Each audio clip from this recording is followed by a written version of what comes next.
भच भच भच हाँ मार तो देहात वाला खच खच खच खच कर तो सामान तोर फच फच फच फच मार तो देहात वाला खच खच खच खच कर तो सामान तोर फच फच फच फच अइली बंगाल से तेहू बिहार गे देखे में लागे छही पकी छिनार गे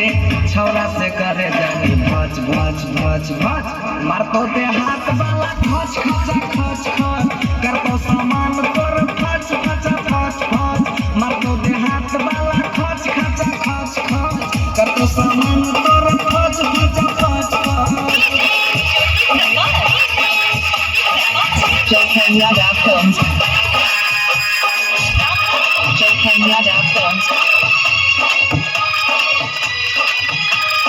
छोटे रे चीज बाबा कर घुमान गे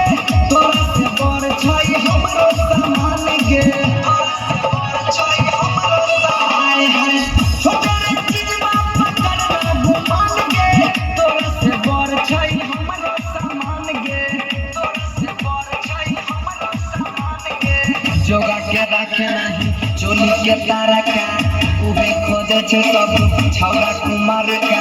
सबके नजरिया से बच बच बच हाँ मार तो देहात वाला